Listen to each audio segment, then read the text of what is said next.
Hello दोस्तों, तो स्वागत है हमारे चैनल पीसी फार्मा पे। कैसे हैं आप सब? उम्मीद करते हैं आप सब अच्छे होंगे। मैं आपका दोस्त रुद्रा।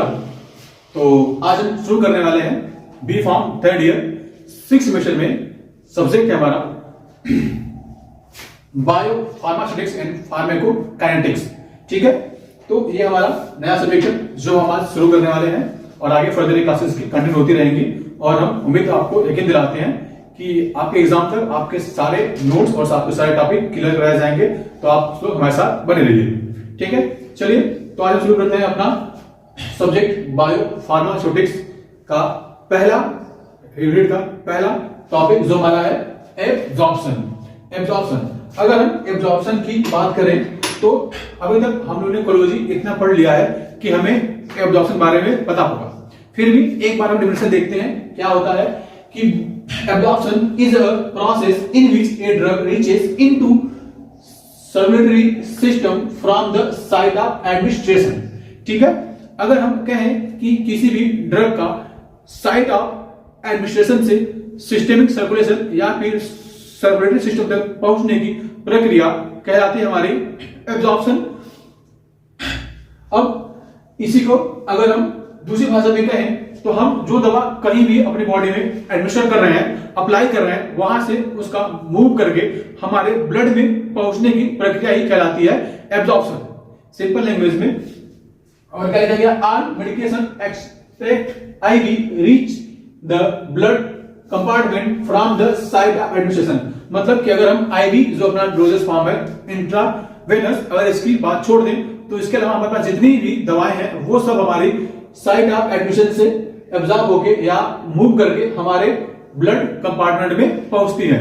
मतलब किसी भी ड्रग का एब्जॉर्प्शन के बाद वो अपने जो टारगेट पॉइंट है वो उसका ब्लड होगा। ठीक है, मतलब अगर कोई भी ड्रग हम कहीं भी अपने बॉडी में अप्लाई कर रहे हैं या फिर आईएम के थ्रू दे रहे हैं या फिर ओरली ले रहे हैं, तो इन सब का हमारे ब्लड तक पहुंचने की प्रक्रिया ही क्या कहलाती है? एब्जॉर्प्शन।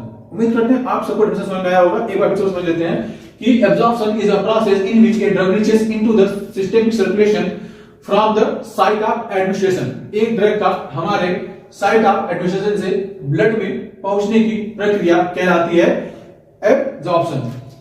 वैसे और हम कहें कि all medication except IV reaches the blood compartment from the site of administration। हमारे जो सभी मेडिकेशन है, बस आईवी को छोड़ दिया जाए तो सारे ड्रग जो हम अपनी बॉडी में कहीं भी एडमिशन करते हैं वो एब्जॉर्ब होकर हमारे ब्लड कंपार्टमेंट तक ही पहुंचता है। और यही जो पहुंचने की प्रक्रिया है वही हमारी क्या कहलाती है? एब्जॉर्प्शन। ठीक है, अब समझे कि देखो साइट ऑफ एडमिनिस्ट्रेशन। अब साइट ऑफ मतलब कि हम अपनी बॉडी में ड्रग कहां से एडमिशन करते हैं, किस किस पॉइंट पे या टारगेट सेल तक पहुंचाते हैं। तो समझिए कि हमारा टिश्यू लेवल होता है, ऑर्गन लेवल होता है और मसल्स होते हैं, जहां पे अपने ड्रग को डिपॉजिट करते हैं, फिर वहां से वो एब्जॉर्ब होकर हमारे सर्कुलेटरी सिस्टम या फिर ब्लड में पहुंचता है। यही प्रक्रिया क्या कहलाएगी? एब्जॉर्प्शन। ठीक है, अकॉर्डिंग टू सिलेबस अगर हम बात करें, इसके बाद हमारा आता है कि mechanism of drug absorption through GIT. मतलब कि जो हम ड्रग जीआईटी में लेते हैं, मतलब हमारी जो जीआईटी सिस्टम है ऑरल से लेकर एनएस तक, ये हमारा सिस्टम है, इसे हम कहते हैं JIT system, gastro intestinal tract या फिर सिस्टम। तो लिखा गया है कि मैकेनिज्म ऑफ ड्रग एब्जॉर्प्शन, मतलब कि कोई जो ड्रग है वो हमारे बॉडी में जब हम ड्रग अपना जीआईटी सिस्टम में डालते हैं तो वहां से एब्जॉर्ब होकर ब्लड तक किन किन तरीकों से मैकेनिज्म पहुंचती है वही मैं कहलाएगा mechanism of drug absorption through GIT. Simple सी बात है, अगर हम थोड़ा सा समझें इसे अपनी कैजुअल सिंपल लैंग्वेज में, हमारी आपके लैंग्वेज समझे जो हम समझ सके, फिर आगे समझेंगे तो चीजें हमारे और सिंपल हो जाएगी।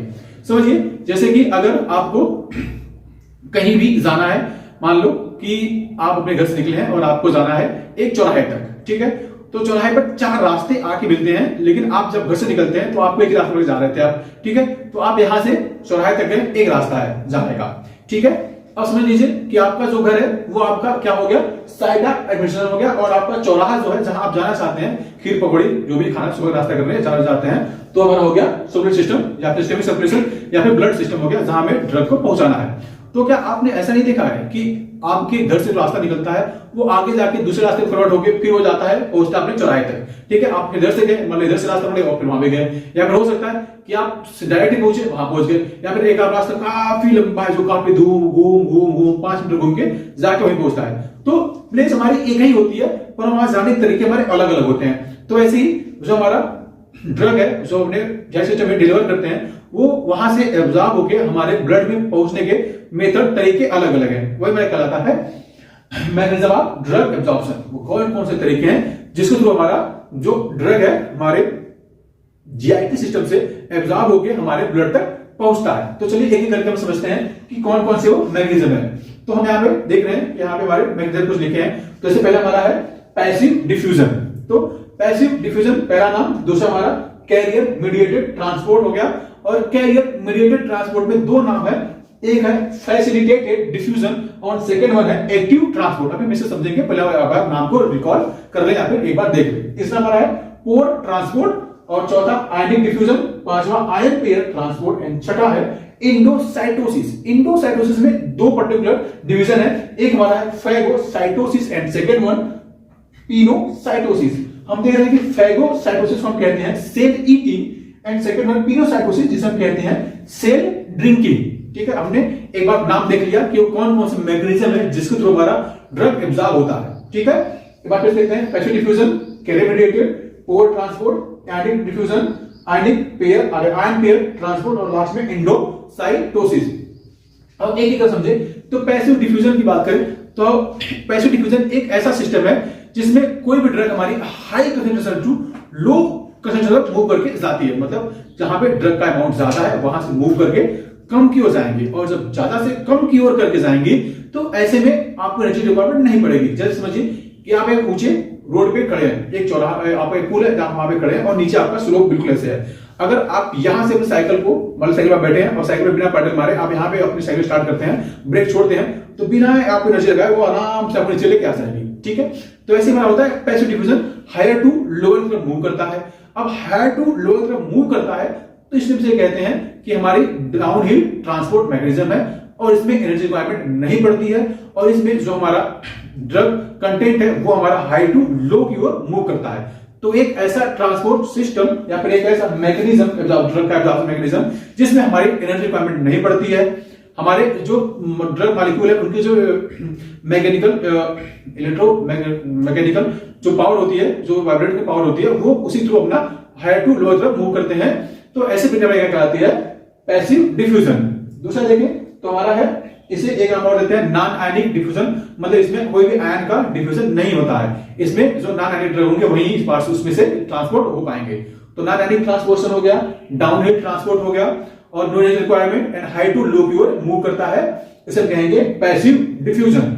और सेकंड की बात करें तो कैरियर मीडिएटेड ट्रांसपोर्ट। नाम से ही लग रहा है कि इसमें कोई ऐसा बंदा है जो हमारे ड्रग को ले जा रहा है। ठीक है, तो एक ऐसा मैकेनिज्म ड्रग एब्जॉर्प्शन का जिसमें एक कैरियर पर्टिकुलर कोई आपको कैरियर जो है प्रोटीनियस सब्सटेंस हो सकता है, कोई एंजाइम हो सकता है, कोई न्यूक्लियोटाइड मॉलिक्यूल हो सकता है जो पर्टिकुलर उस ड्रग को इस पार्ट से लेकर उस पार्ट तक मूव करेगा। इसे देखा जाए तो इसमें जो हमारे होते हैं डिफ्यूजन ग्रेडियंट होते हैं। मतलब एक बंदे ऐसा है बीच में मेम्ब्रेन के जो इधर खड़ा है आराम से फिक्स है और यहां से लिया और इधर दे दिया, इधर से लिया इधर से दे दिया। समझो कि मैंने इधर से एक चाकू से दिया और अपने साथ से लेकर इधर दे दिया, मैं अपनी जगह फिक्स हूं, तो मुझे कहते हैं डिफ्यूजन ग्रेडियंट। मैं अपनी जगह फिक्स रहूंगा, मेम्ब्रेन के अंदर पड़ा हूं, ना मैं इधर हो रहा हूं ना मैं इधर मूव कर रहा हूं, इधर से लिया अपने इधर पास कर दिया, वो हमारे होते हैं पैसिव में। लेकिन जो कैरियर में होता है कि समझ लो जब इतना बड़ा बोर्ड देख रहे हैं अपना यहां से यहां तक, तो इतने बड़े में हमारे सेल मेम्ब्रेन बनी थी छोड़ी है। ठीक है, तो कैरियर मीडिएट में क्या होता है, इसमें अब मैं क्या हो गया प्रोटीनियस सब्सटेंस हो गया। अब मैं क्या करूंगा, यहां से ड्रग को उठाऊंगा और फिर जाऊंगा यहां से मूव करते करते फिर इस बार दे के आऊंगा। ठीक है, या फिर इधर से कुछ ड्रग लेके आएंगे, इधर से जाएंगे, इधर से लेके घूमते घूमते यहां पर मूव करके उधर देके चले जाएंगे। तो ऐसे कि मतलब बीच में कोई कैरियर है, एक कैरियर मॉलिक्यूल है जो मेम्ब्रेन के अंदर है और वो हमारे ड्रग को इस पार से उस पार पहुंचा रहा है। तो ऐसे ट्रांसपोर्ट मैकेनिज्म को कहते हैं कैरियर मीडिएटेड ट्रांसपोर्ट। एक ऐसा बीच का बनता है जो हमारे मेम्ब्रेन के बीच में प्रेजेंट रहता है और ड्रग उठाता है वहां से और खुद मूव करके जाता है, उस पार पहुंचा के आता है। तो समझ देख लीजिए कि हमारी क्या हो गई है, हमने मान लिया कि हमारी मेम्ब्रेन है, थोड़ा सा सिस्टम छोटा है, आप थोड़ा सा ध्यान देखिएगा वही समझिएगा। और हमारी क्या है, जीआईटी ल्यूमेन मान ले, चाहे एक्स्ट्रा सेलुलर फ्लूइड मान ले, और हमारी कंपार्टमेंट या फिर ब्लड मान ले, ब्लड कंपार्टमेंट मान ले। अब देखो जैसे हमारा एक ड्रग टुकड़ा यहां पर दिख रहा है और ड्रग देखेंगे तो यहां ड्रग टुकड़ा दिख रहा है और हमारी मेम्ब्रेन के अंदर हमारे यहां बना है कैरियर। अब ये कैरियर क्या करेगा, अब ये जाएगा तो दोनों यहां पे बाइंडर हो जाएंगे, इन्होंने डायरेक्ट कैरियर कॉम्प्लेक्स बना लिया। अब पूरा कॉम्प्लेक्स मूव करके इधर जाएगा, अब इधर से मूव करता हुआ फिर इस पार से इस पार जाएगा, फिर आगे जब जाएगा तो इस बार देखो ड्रग जो है चिपका था, इस पर बाहर आ गया, फिर आगे जाएगा डिसोसिएशन होगा कॉम्प्लेक्स का और हमारा ड्रग बाहर फिर निकल जाएगा और फिर से हमारा जो इसके अंदर जो है कैरियर था मूव करके फिर से यहां से आएगा, फिर जो ड्रग को बाइंड अप करेगा और ले जाएगा। तो मतलब आप देख रहे हैं बीच में हमारा कैरियर है जो ड्रग ले जा रहा है और इसमें एनर्जी की रिक्वायरमेंट पड़ती है। ठीक है, अभी जब आगे समझेंगे एक एक करके सभी छहों को तो बताएंगे कि उसमें प्राइमरी और सेकेंडरी एक्टिव ट्रांसपोर्ट क्या होता है। अब इसमें भी दो नाम है, फैसिलिटेटेड डिफ्यूजन और दूसरा एक्टिव ट्रांसपोर्ट। एक्टिव ट्रांसपोर्ट मतलब एक ऐसा ट्रांसपोर्ट मैकेनिज्म जिसमें ड्रग के molecule lower concentration to higher concentration move करते हैं। मतलब कि अभी तक देख रहे थे इसमें कि हमारा जो ड्रग है वो हाई टू लो तरफ आता था, लेकिन अब हम देख रहे हैं कि नहीं हमारा ड्रग लो टू हाई तरफ जा रहा है और जो लो से हाई तरफ जाएगा समझिए कि आप लोग ऊपर साइड से चढ़ते हैं ऊपर पहाड़ पे या फिर कुछ पुल पे चढ़ते हैं तो आपको एनर्जी रिक्वायरमेंट पड़ती है। तो एक ऐसा ट्रांसपोर्ट मैकेनिज्म जिसमें हमारा एनर्जी रिक्वायरमेंट होती है और ड्रग का हमारा मूवमेंट लो टू हाई तरफ होता है उसे कहते हैं अपना एक्टिव ट्रांसपोर्ट। और ये ट्रांसपोर्ट हम नाम और देते हैं, कहते हैं अपहिल ट्रांसपोर्ट, क्योंकि ये नीचे से ऊपर क्यों ले जा रहा है, मतलब कम से ज्यादा क्यों ले जा रहा है। ठीक है, अब इसमें भी दो होते हैं, प्राइमरी ट्रांसपोर्ट और सेकेंडरी ट्रांसपोर्ट। जब उसे एक्सप्लेन करेंगे एक करके तो आपको बताएंगे। ठीक है, फैसिलिटेटेड डिफ्यूजन की बात करें तो इसमें लगभग 90% 95% की चीजें हमारी डिफ्यूजन की है। बस अंतर एक है कि बीच में कैरियर ट्रांसपोर्टर आ गया जो मेम्ब्रेन से ड्रग को इस पार्ट से उस पार्ट ले जाता है और लेकिन उसमें भी हमारा ट्रांसपोर्ट हाई टू लो तरफ ही होता है। ठीक है, आई होप आपको बात समझ आई होगी। ठीक है, अब देखते हैं पोर ट्रांसपोर्ट। पोर ट्रांसपोर्ट की बात करें, पोर मतलब एक होल होता है, अच्छी तरह से हम समझते हैं। ठीक, बहुत पतले पतले होल होते हैं, हम देखें स्क्रीन को देखा आपने पढ़ा होगा तो आपने देखा होगा कि जो ट्रांसफाल्कुलर रूट होते हैं, जो रोम के छिद्र होते हैं वो ट्रांसफाल्कुलर रूट में आते हैं। हमारे मान लो कि जो स्वेट ग्लैंड हो गई या फिर हमारे जो स्किन के हेयर हो गए, तो ये जो इनके जो रूट होते हैं वो ट्रांसफाल्कुलर रूट कहलाते हैं। मतलब बहुत पतली इसके अंदर होल एक है। ठीक है, इनिशियल से लेके लास्ट पॉइंट मतलब इसके बीच में यहां से लेके यहां तक। तो एक ऐसा ड्रग ट्रांसपोर्ट मैकेनिज्म जिसमें हम ये मानते क्या मतलब ऐसा होता है कि ड्रग कंटेंट जो एक मेम्ब्रेन के अंदर पतली सी होल है, बहुत पतली सी, तो उसके थ्रू ड्रग हमारा इस पार्ट उस पर पहुंच जाए। समझ लीजिए जैसे एक बार समझिए एग्जाम देगा आपको, जैसे मान लो कि हमारी ये मेम्ब्रेन हो गई तो इसमें बहुत पतले पतले ऐसे बहुत पतले पतले इस पार्ट उस पार्ट तक पोर है और इसी पोर के थ्रू ड्रग हमारे इस पार्ट से मूव करेगा तो कहलाएगा हमारा पोर ट्रांसपोर्ट। और पोर ट्रांसपोर्ट में हमारा क्या होता है कि जो लो मॉलिक्यूलर वेट कंपाउंड होते हैं जिनका साइज बहुत छोटा होता है, मॉलिक्यूलर वेट बहुत कम होता है,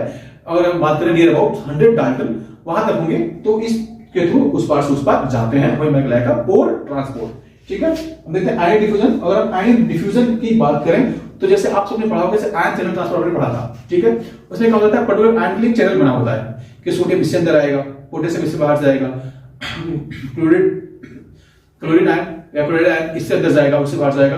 तो हमने देखा होगा वो एक पर्टिकुलर चैनल बना होता है पर्टिकुलर एक आयन के लिए। तो ठीक है, अगर हमारे मेम्ब्रेन के अंदर भी ऐसी पर्टिकुलर लाइन बनी होगी ऐसे ऐसे करके जो पर्टिकुलर किसी आयन के लिए बनी होगी, तो अगर उस पर्टिकुलर चैनल से हमारा कोई आयन मूव करके अंदर जाएगा तो दूसरा आयन हमारा उधर से बाहर आएगा, तो ऐसे मूवमेंट को क्या कहते हैं आयनिक डिफ्यूजन। ठीक है, डिफ्यूजन का सेंस बन रहा है कि मतलब हाई टू लो तरफ ये भी मूव करता ही करता है। इसके बाद बात है आयन पेयर ट्रांसपोर्ट की बात करें तो आयन पेयर ट्रांसपोर्ट एक ऐसा ट्रांसपोर्ट मैकेनिज्म है जिसमें जो हमारे आयनिक ड्रग है जिनके रूट नहीं है, मतलब जिनके रूट थे वो तो अपने चैनल से चले गए, चैनल से वापस आ गए, लेकिन जिनके चैनल नहीं है मेम्ब्रेन के बीच में वो क्या करेंगे तो वो उनके लिए क्या होता है ion pair transport system use होता है। इसमें क्या होगा कि जो ड्रग होंगे वो अपने आयनिक फॉर्म में रहेंगे और वो पर्टिकुलर जो हमारे बॉडी फ्लूइड के साथ बॉडी फ्लूइड में जो एक्सटेंसिव फ्लूइड होगा या फिर एक्स्ट्रा सेलुलर फ्लूइड होगा उसके साथ अपना बाइंड अप करेंगे। ठीक है, बाइंड अप होंगे फिर अपना न्यूट्रल बेस बनाएंगे और न्यूट्रल बेस बनाने के बाद फिर आराम से उस न्यूट्रल बेस बनाने के बाद और फिर मेम्ब्रेन के इस पार्ट से उस पार जाएंगे। तो एक ऐसा ट्रांसपोर्ट मैकेनिज्म जिसमें हमारा ड्रग कंटेंट है वो हमारे एक्सटेंसिव फ्लूइड के साथ या फिर हमारे जो बॉडी फ्लूइड है उस फ्लूइड के साथ मिलेगा और मिलने के बाद वो क्या करेगा कि अपने आप न्यूट्रलाइज करेगा। बॉन्डिंग बनाने के बाद जो न्यूट्रलाइज हो गया तो पर्टिकुलर वो चाहे आयनिक में चाहे वो पैसिव से चाहे एक्टिव से दोनों ट्रांसपोर्ट के उस पार जाएगा। ऐसे हम कहेंगे आयनिक आयन पेयर ट्रांसपोर्ट। और लास्ट में आता है एंडोसाइटोसिस। एंडोसाइटोसिस की बात करें तो इसे हम लोग सेल इंगल्फिंग मेथड कहते हैं। मतलब इसके अंदर क्या होता है सेल किसी भी चीज को इंगल्फ कर जाती है, जो मेम्ब्रेन है वो हमारी चीज को इंगल्फ कर जाती है। तो ऐसे ट्रांसपोर्ट को हम क्या कहेंगे एंडोसाइटोसिस। जैसे आपने देखा होगा अमीबा पैरामीशियम, अमीबा आपने देखा होगा उसका कोई जिक्र का है नहीं। वो क्या करता है जब कोई देखता है पर्टिकुलर अपने लिए मतलब फूड मटेरियल देखता है तो वो मूव करता है, अपने मूव करता है, जो सूडोपोर होते हैं उससे मूव करते हुए जाता है और उसे इंगल्फ कर लेता है, फिर उसे उसके अंदर से जो नीडेड अमाउंट है उसे चीज लेने के बाद उसे एक्सपेल आउट कर देता है। तो ऐसे हमारी सेल मेम्ब्रेन है जो किसी मटेरियल को अपने अंदर इंक्लूड कर लेती है, फिर उसे इंक्लूड करने के बाद उस पर उसे निकल करने के बाद बाहर कर देती है, वही ट्रांसपोर्ट वाला कहलाता है एंडोसाइटोसिस। ठीक है, अब इसके दो तरीके हैं, इसमें फैगोसाइटोसिस और पिनोसाइटोसिस। फैगोसाइटोसिस एक ऐसा जिसको कहते हैं सेल ईटिंग, मतलब कि अगर ड्रग कंटेंट हमारा थोड़े से हार्ड पार्टिकल है और अगर सेल उसे एब्जॉर्ब करके इस पार से उस पार पहुंचा दे तो इस मैकेनिज्म को कहते हैं फैगोसाइटोसिस। ठीक है, और लास्ट में है पिनोसाइटोसिस, मतलब कि अगर कोई लिक्विड मटेरियल है या सेमी लिक्विड मटेरियल है या फिर सेमी मटेरियल है, अगर उसको सेल इंगल्फ कर लेती है और उसे इस पार से उस पर ट्रांसपोर्ट कर देती है तो ऐसे मैकेनिज्म कहेंगे पिनोसाइटोसिस। अभी हम इस सबको एक एक करके प्रॉपर अगले लेक्चर में हम इसे प्रॉपर समझेंगे एक एक करके। तब तक के लिए शुक्रिया, इसे आप देखें और आपको समझ आए तो प्लीज समझ आए तो चैनल को सब्सक्राइब करें, और अगर कोई सजेशन आपको देना है वीडियो रिलेटेड तो आप हमें कमेंट बॉक्स में लिख सकते हैं। आई होप कि आप सबको आज का लेक्चर अच्छा लगा होगा, और अगर अच्छा लगा तो शेयर सब्सक्राइब करिए और अपने दोस्तों को भी शेयर करिए, और इसके नोट्स आपको मिल जाएंगे। पर्टिकुलर हमारा टेलीग्राम चैनल है पीसी फार्मा करके, और उसमें आपने देखा होगा इस चैनल पे पहले से पढ़ाते हैं, चंदन सर उन्हीं की फोटो लगी होगी, तो आप उस चैनल को सब्सक्राइब कर सकते हैं, और सब्सक्राइब करने के बाद आपको वहां से पर्टिकुलर पीडीएफ नोट्स मिल जाएंगे। ठीक है, thank you, take care, have a good day.